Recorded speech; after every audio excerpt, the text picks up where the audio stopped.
Rail घर जब घर नगरी हो बाबा के नगरी रेल घर नगरी हो बाबा के नगरी जब घर नगरी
उनका जो दुल्हवा रहे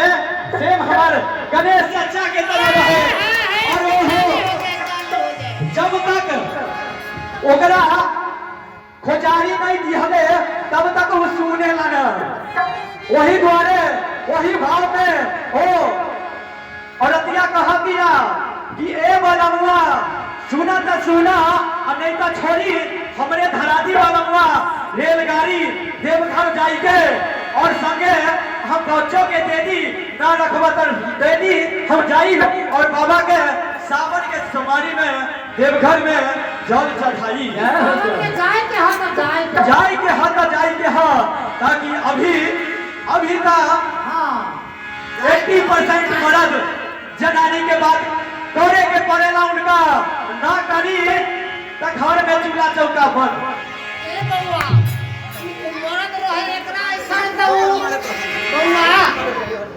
मरद रहे एकरा ऐसन तो मतलब जनानी के एकरा ऐसन मेहरारू अरे मेहरारू के तो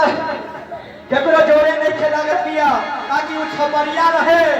और हमारे चाचा दरभंगिया बाटे कैसे जोड़ा गाँव जवार में लगाई तकहतिया टिकटा कटाई दी बलमुआ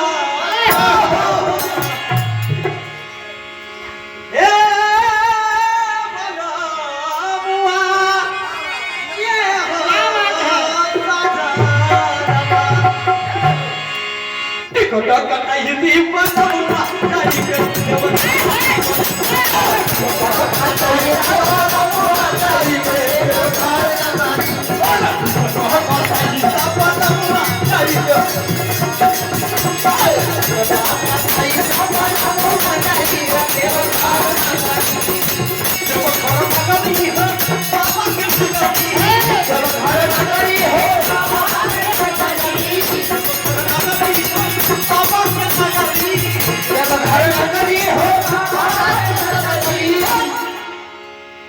अरे कैसे कहतिया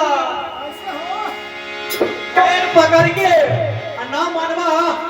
तो सीना पर चढ़ के लेकिन अइबे हम जाइबे करा अरे टिकटा कटाई दे बलमुआ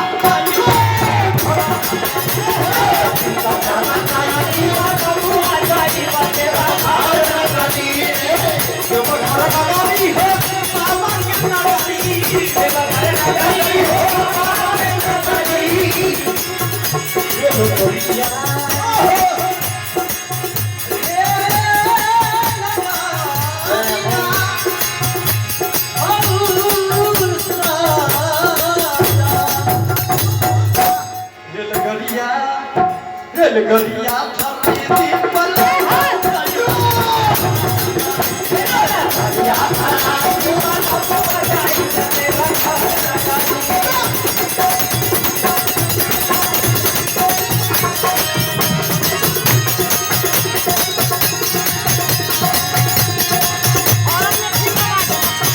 ये गुरुजी, अरे वो कैसे कहा दिया? अरे हम जब मंगनी रही, जब तोहर नौकरी नहीं के लागत, वह समय में बाबा से मंगने